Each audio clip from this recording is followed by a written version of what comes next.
Podem sentar-se.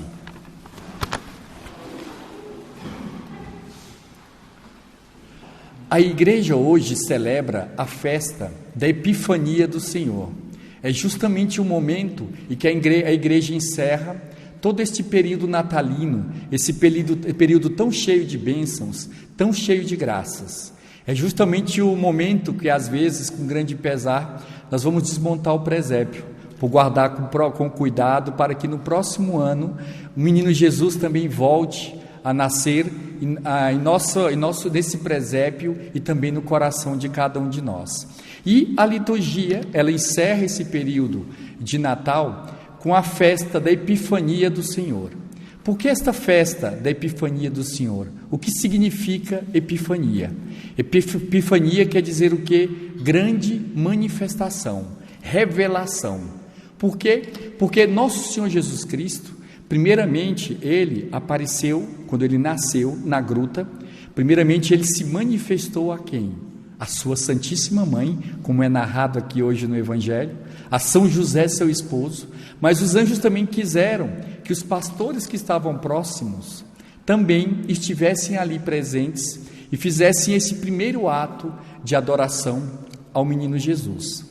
Mas vimos que tanto essa manifestação para Nossa Senhora e para São José, como a manifestação também para os pastores, foi até aquele momento uma manifestação somente para o povo judeu. Mas era necessário que aquele menino que acabava de nascer, ele que tinha o próprio nome de Salvador, ele tinha que ser o Salvador não só de um povo, não só de uma raça, mas Salvador do mundo inteiro. E aí a visita desses 3 reis magos, que se dirigem de um Oriente, de um lugar distante, para encontrar com o menino Jesus, para adorá-lo, como propriamente a liturgia diz, é o momento em que a gente diz essa grande manifestação ao mundo, porque este ato de adoração, esta visita dos reis magos, é propriamente a visita de cada um de nós. Eles, inclusive, podem observar que os reis magos, eles são representados normalmente, ele é negro, que é Baltazar, ele é negro, o outro também é representado com o rosto assim de um oriental, de pele amarela, e o outro é representado com a pele branca, simbolizando as 3 principais raças que compõem o mundo inteiro e que justamente elas vão adorar o menino Jesus. E é interessante a gente saber o nome deles também e o significado. Queria saber se aqui todos conhecem ao menos o nome dos 3 reis magos. Se chama Melquior, e que significa, o nome de Melquior quer dizer meu rei é a luz. É um nome muito belo, porque a liturgia hoje toca tudo no ponto da luz. Justamente é o que diz a primeira leitura: levanta-te, acende as luzes, Jerusalém, porque chegou a tua luz, apareceu sobre ti a glória do Senhor. Justamente este rei, chamado Melquior, o nome dele vai dizer assim: meu rei é luz. Ele que é rei, está ali para adorar o rei de todos os reis, que é nosso Senhor Jesus Cristo. E ele, o presente que ele leva para nosso Senhor, qual é? É ouro. Depois tem o segundo rei mago, que se apresenta naquele momento, o nome dele se chama Gaspar. Gaspar quer dizer o quê? Aquele que vai confirmar, ou seja, a vinda de nosso Senhor Jesus Cristo é uma confirmação, é a certeza de que ele vem para salvar todas as pessoas. E o terceiro, este rei, que é Gaspar, ele vai oferecer ao menino Jesus incenso. E o terceiro rei mago, da qual a liturgia faz referência, é Baltazar. Baltazar quer dizer Deus manifesta o rei, ou seja, nosso Senhor Jesus Cristo, ele é a própria manifestação da realeza. E ele vai levar para o menino Jesus um presente, mirra. Aliás, a liturgia não diz que são só 3 presentes, diz assim: presentes de ouro, incenso e mirra. Eram muito mais presentes que foram oferecidos ao menino Jesus. E esses 3 presentes têm um significado muito belo, porque aquela criança que nascia, ela representava a realeza, representava a divindade, e representava a humanidade. Ou seja, o ouro é o mais nobre de todos os metais, o mais apreciado de todos os metais. Então, para dar um presente para um rei, nada melhor do que um presente de ouro, porque aquela criança que nascia, ele era rei. Depois vai um outro que apresenta também mirra. Mirra é uma espécie de bálsamo, é uma espécie de perfume que fazia parte do ritual dos judeus quando eles iam sepultar uma pessoa. Eles passavam este mirra, que era uma espécie de perfume que envolvia a pessoa, que representa que aquele menino que acabava de nascer, que era o menino Jesus, que ele também era homem. E aí também o terceiro rei mago apresentava algo muito precioso, que era o incenso. Curiosamente, o uso do incenso era somente os sacerdotes que usavam o incenso para ser oferecido para Deus. Então aquele menino que nascia, ele era ao mesmo tempo homem, ele era rei e ele era Deus. E aí hoje já podemos fazer uma aplicação para cada um de nós, e que a aplicação é a seguinte: eu, diante do menino Jesus, neste período agora do Natal, o que eu apresentei para ele? O que eu tenho para dar para ele? Eu posso até dizer, como disse São Pedro uma vez quando ia curar uma pessoa: eu não tenho ouro nem prata. O que eu tenho para dar ao menino Jesus? Eu tenho praticamente nada. Mas o que o nosso Senhor quer, mais de cada um de nós, Ele quer o nosso coração. Então, neste período ainda, desta festa de Reis, desta festa da Epifania, esta festa que inclusive em diversos países do mundo, Espanha, por exemplo, inclusive até me contaram a tradição também em algumas regiões até do Brasil, que o dia de dar presentes não é propriamente no dia do Natal, o dia de dar presente é hoje. É o dia 6, mais ou menos, no período próximo do dia 6 de janeiro, na festa de Reis, que é o momento de dar os presentes. Nós, hoje aqui reunidos nesta igreja, comemorando esta liturgia, vamos prestar atenção num detalhe muito belo. Aqui vemos, inclusive, na representação do presépio que temos aqui na capela, nós vemos justamente, o presépio sempre tem, logicamente, o menino Jesus, tem Nossa Senhora, São José, e lá em cima temos uma estrela. É justamente em torno da estrela que a liturgia hoje gira. A liturgia hoje faz referência à estrela de Belém que guiou os reis magos que vinham do Oriente. Esses magos querem dizer o quê? Que eram homens sábios que estudavam os astros, em determinado momento viram aparecer no céu uma estrela nova. Será que era já uma estrela já existente? Os santos comentam, inclusive São Tomás de Aquino, ele vai dizer o seguinte: essa foi uma estrela criada por Deus especificamente para aquele momento, e ela guiou os reis magos, e é justamente o que a gente vai ver aqui, no momento em que está relatando aqui. Diz: e a estrela que tinham visto no Oriente ia adiante deles, até parar sobre o lugar onde estava o menino. Ao verem de novo a estrela, os magos sentiram uma alegria muito grande. É que, curiosíssimo, os magos que tinham feito um percurso muito longo acompanhando essa estrela, eles sabiam que essa estrela era um sinal de algo muito importante que havia acontecido. Era um rei que acabava de nascer. E eles, ao ver a estrela, ficaram muito contentes. Mas, curiosamente, quando eles chegaram em Jerusalém, chegaram na capital daquela região, o que aconteceu? Diz: Herodes e o povo ficaram muito preocupados. Herodes e o povo ficaram perturbados. É a palavra que a liturgia diz. Por quê? Porque quando eles souberam que o rei dos judeus acabava de nascer, sendo relatado por outros, devia ser o quê? A ocasião de grande alegria para eles. E a gente já faz uma aplicação para nós hoje.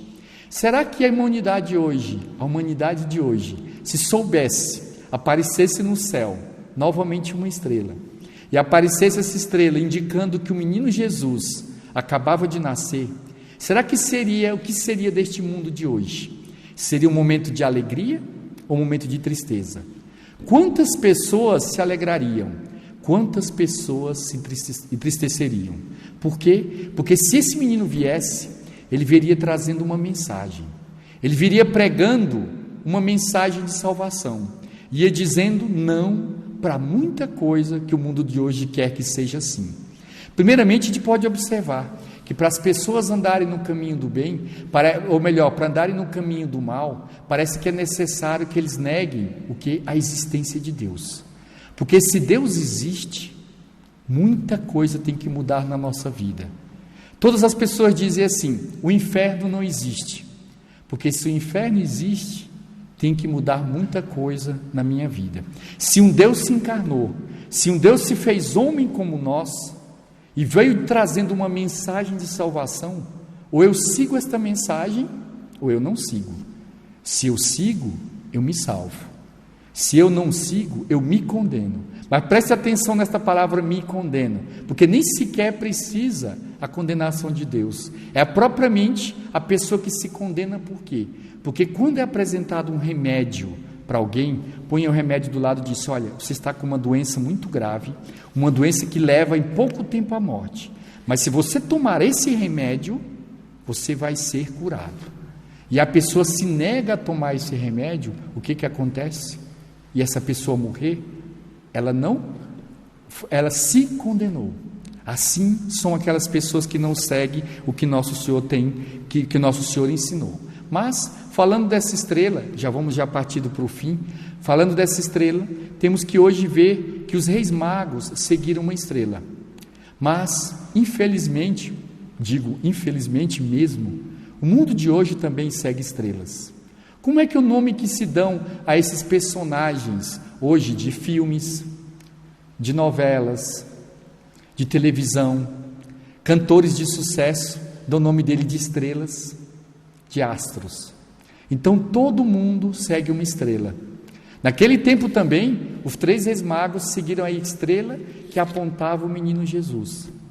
Herodes, o povo de Jerusalém também seguiu uma estrela, mas a estrela que o mundo apresentava. E eu? Será que eu sigo também alguma estrela? Será que é a mesma estrela que os reis magos seguiam, ou é a estrela que o mundo me apresenta? Por isso que hoje em dia, por exemplo, as pessoas caem tão comumente na astrologia, horóscopo.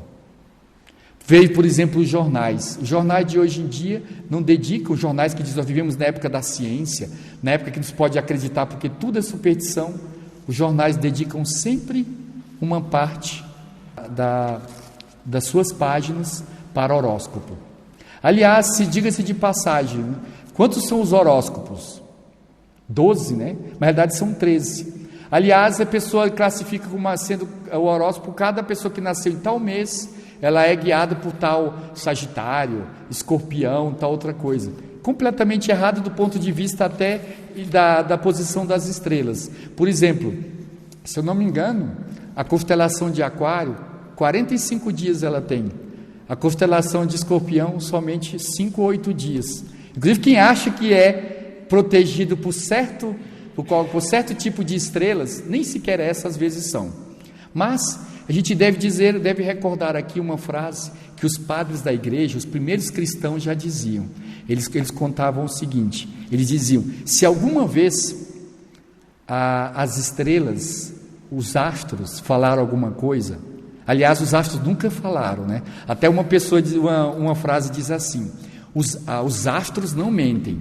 Ela falou assim: é verdade, os astros não mentem porque eles não falam.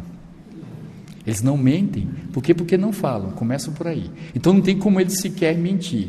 E então eles, desde toda a antiguidade, acreditavam nos horóscopos. É uma coisa muitíssimo antiga, desde a Mesopotâmia, 10 séculos antes de nosso Senhor Jesus Cristo, já começavam a ver: olha, essa criança nasceu sob tal estrela. Inclusive, do ponto de vista científico, não tem influência nenhuma, nem sequer física, sobre a pessoa, muito menos sobre o seu destino. Quem tem influência sobre o nosso destino somos nós mesmos, somos nossas ações. E aí eu vou concluir também quem tem influência sobre o nosso destino. E aí